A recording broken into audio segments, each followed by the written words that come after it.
시어머니를 요양원에 보낸 며느리가 22년 동안 단 한 번도 면회를 가지 않았습니다.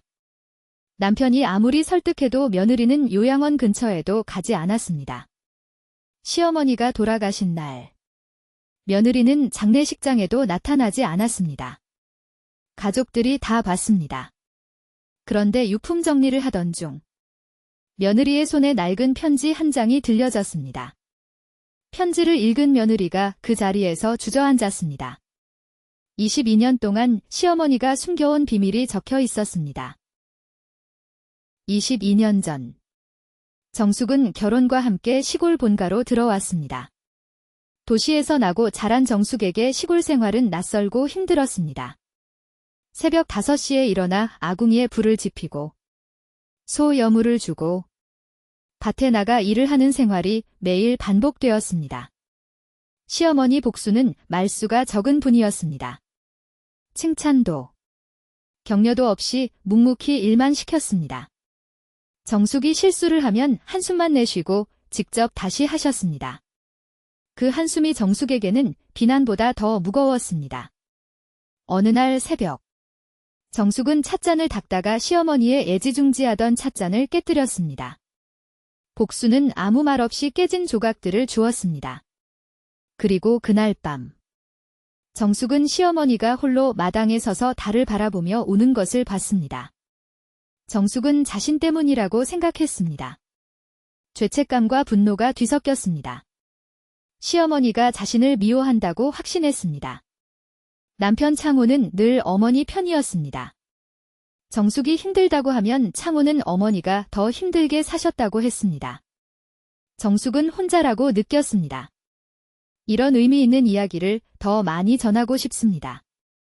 구독과 좋아요가 큰 힘이 됩니다. 그해 겨울, 복순이 갑자기 쓰러졌습니다. 병원에서는 치매 초기라고 했습니다. 창호는 어머니를 직접 모시겠다고 했지만 정숙은 결사반대했습니다. 이미 지칠 대로 지친 정숙은 더 이상 감당할 수 없었습니다. 복수는 아들의 말을 듣지 않고 스스로 요양원에 가겠다고 했습니다. 며느리 고생시키기 싫다면서요. 정숙은 반대하지 않았습니다. 아니, 솔직히 안도했습니다. 요양원으로 떠나는 날, 복수는 정숙의 손을 잡으려 했습니다. 정숙은 무의식적으로 손을 빼버렸습니다.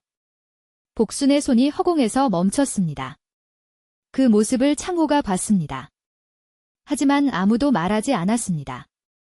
차가 떠나고 정숙은 처음으로 편하게 숨을 쉬었습니다. 요양원에서의 12년이 흘렀습니다. 복수는 창호가 면회 올 때마다 며느리 안부를 물었습니다. 정숙이는 잘 있느냐? 건강하냐? 밥은 잘 먹느냐? 창호는 대답하기 어려웠습니다. 아내가 단 한 번도 어머니 면회를 오지 않았다는 걸 어떻게 말할 수 있었겠습니까?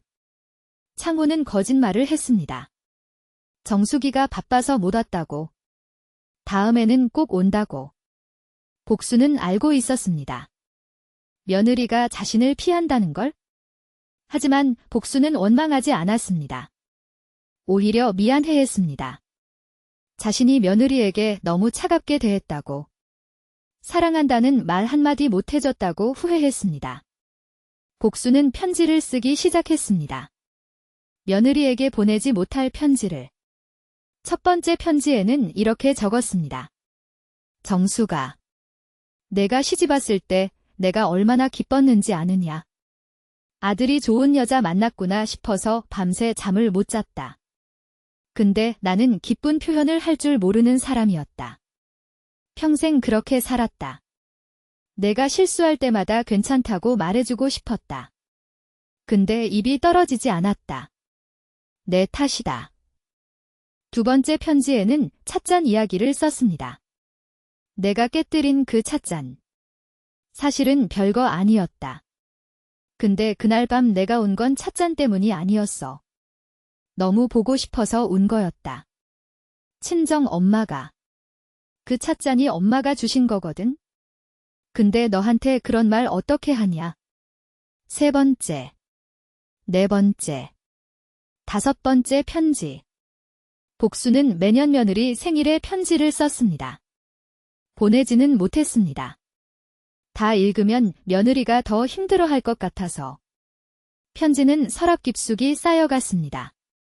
어느 날, 복순의 치매가 심해졌습니다. 요양보호사가 물었습니다. 어머니, 보고 싶은 사람 있으세요? 복수는 한참을 생각하다가 말했습니다. 우리 며느리. 정숙이, 그 아이 손 한번 잡아보고 싶구나. 정숙은 시어머니가 요양원 간 후 편해졌습니다. 더 이상 새벽에 일어나지 않아도 됐습니다. 눈치 보지 않아도 됐습니다. 한숨 소리를 듣지 않아도 됐습니다. 하지만 이상했습니다. 편해졌는데 행복하지 않았습니다. 거울을 볼 때마다 시어머니 얼굴이 떠올랐습니다. 마지막 날. 손을 잡으려던 그 모습이 허공에 멈춘 주름진 손이 창호는 자주 어머니 면회를 갔습니다. 돌아올 때마다 아내에게 말했습니다. 어머니가 내 안부 물으셨어. 정숙은 대꾸하지 않았습니다. 다음에 같이 가자는 말에도 침묵으로 답했습니다. 솔직히 무서웠습니다. 시어머니를 마주할 자신이 없었습니다. 22년 동안 단 한 번도 못 갔습니다. 세월이 흐르면서 죄책감은 분노로 바뀌었습니다. 정숙은 스스로를 합리화했습니다. 시어머니가 나를 차갑게 대했잖아. 내가 뭘 잘못했는데? 스스로 요양원 가겠다고 했잖아. 하지만 밤이면 잠을 설쳤습니다. 그 찻잔 깨지던 소리가 귓가에 맴돌았습니다. 시어머니의 한숨 소리가 들리는 것 같았습니다. 어느 날 밤, 정숙은 꿈을 꿨습니다. 시어머니가 마당에 서 있었습니다. 달빛 아래서 혼자 울고 있었습니다. 정숙이 다가가려 했지만 발이 떨어지지 않았습니다. 시어머니가 돌아봤습니다. 그리고 웃었습니다. 정숙아, 괜찮아. 정숙은 땀에 젖어 깼습니다. 거울 속 자신의 얼굴이 시어머니와 닮아 있었습니다. 주름이 늘었습니다. 세월이 흘렀습니다. 정숙도 어느새 시어머니가 요양원 갔던 나이가 됐습니다. 복순이 위독하다는 연락이 왔습니다. 창호는 급하게 요양원으로 달려갔습니다. 정숙에게도 같이 가자고 했습니다. 정숙은 거절했습니다. 가서 뭘 하냐고. 이제 와서 뭘 어쩌겠냐고. 창호는 혼자 갔습니다. 복수는 침대에 누워 있었습니다. 뼈만 앙상하게 남은 몸. 하얗게 센 머리카락. 22년 전 그 강인하던 시어머니의 모습은 어디에도 없었습니다. 복순이 아들의 손을 잡았습니다. 창호야.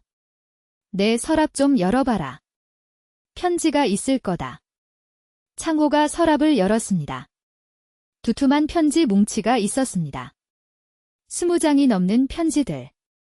모두 정숙에게 쓴 것이었습니다. 이거 내 마누라한테 줘라. 내가 죽고 나서. 살아있을 때 주면 그 애가 힘들어할 것 같아서. 복수는 힘겹게 웃었습니다. 창호야.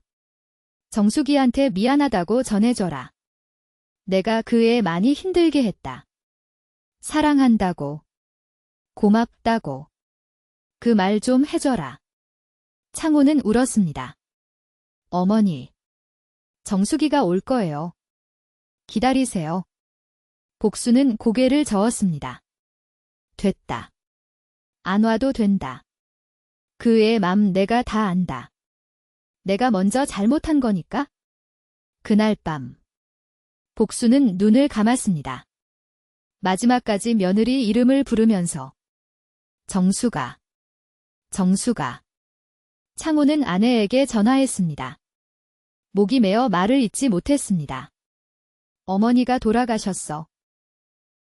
정숙은 장례식장에 가지 않았습니다. 아니, 가지 못했습니다. 검은 옷까지 꺼내놓고 현관문 앞에 섰지만 문고리를 잡은 손이 떨어지지 않았습니다. 무서웠습니다. 시어머니의 영정사진을 마주할 자신이 없었습니다. 22년 동안 외면했던 얼굴을 창호는 전화로 애원했습니다. 정수가. 제발 와. 어머니가 마지막까지 내 이름 부르셨어. 정숙은 끊었습니다. 그리고 혼자 방에 앉아 울었습니다. 왜 이제 와서 이러는 거야? 왜 이제 와서? 22년 전의 기억들이 밀려왔습니다. 새벽마다 지쳤던 날들. 한숨 소리에 움츠러들던 날들. 찻잔이 깨지던 소리.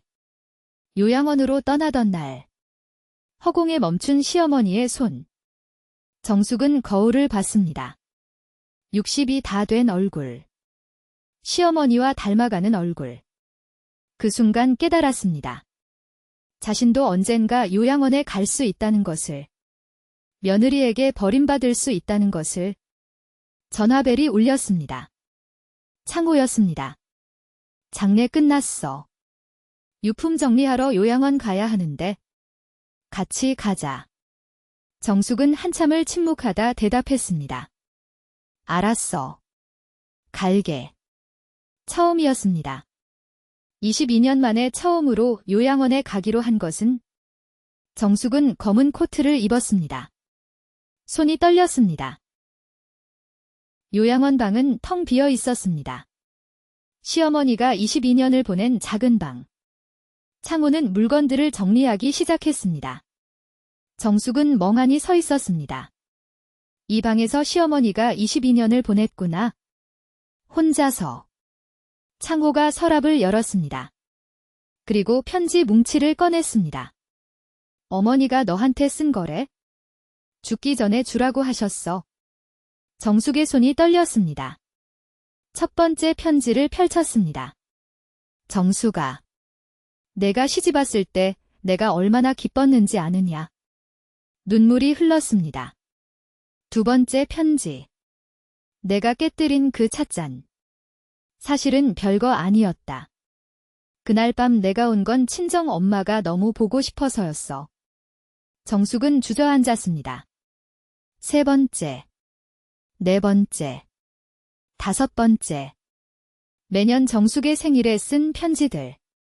생일 축하한다. 건강해라. 내가 행복했으면 좋겠다. 마지막 편지를 펼쳤습니다. 정숙아. 이 편지가 마지막일 것 같구나. 22년 동안 내가 한 번도 안 왔지만 난 내가 날 미워해도 괜찮아. 내가 먼저 잘못했으니까. 너한테 사랑한다고. 고맙다고. 내 덕분에 내 아들이 행복했다고. 그 말을 하고 싶었는데 못했구나. 미안하다. 다음 생에는 꼭 말해줄게. 정숙은 바닥에 엎드려 울었습니다. 시어머니. 시어머니. 저도 미안해요. 저도 사랑했어요. 왜 이제야 알았을까요? 정숙은 시어머니 묘소 앞에 무릎을 꿇었습니다. 손에는 새로 산 찻잔이 들려 있었습니다. 시어머니가 아끼던 그 찻잔과 똑같은 것. 시어머니. 저예요. 정숙이요. 22년 만에 왔어요. 늦어서 죄송해요. 바람이 불었습니다. 가을 낙엽이 흩날렸습니다. 정숙은 찻잔을 묘비 앞에 놓았습니다. 시어머니. 그때 제가 깨뜨린 찻잔. 시어머니 친정 어머니가 주신 거였다면서요? 저는 몰랐어요. 시어머니가 그날 밤 왜 오셨는지, 얼마나 외로우셨는지. 눈물이 멈추지 않았습니다. 저도 사랑한다는 말 못했어요. 고맙다는 말 못했어요. 시어머니 덕분에 남편이 좋은 사람이 됐는데 저는 원망만 했어요. 창호가 아내의 어깨에 손을 얹었습니다. 정숙은 편지 뭉치를 가슴에 안았습니다. 이 편지 평생 간직할게요. 그리고 저도 며느리한테 사랑한다고 말할게요. 시어머니처럼 늦지 않게. 정숙은 일어섰습니다. 묘비에 손을 얹었습니다. 차가웠지만 마음은 따뜻해졌습니다. 시어머니. 다음 생에서 만나면 그때는 제가 먼저 손잡을게요.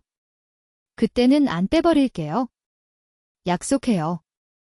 산을 내려오는 정숙의 발걸음이 가벼워졌습니다. 22년 동안 짊어졌던 무거운 짐을 내려놓은 것 같았습니다. 그날 밤, 정숙은 며느리에게 전화했습니다. 며느리야, 엄마가 사랑해.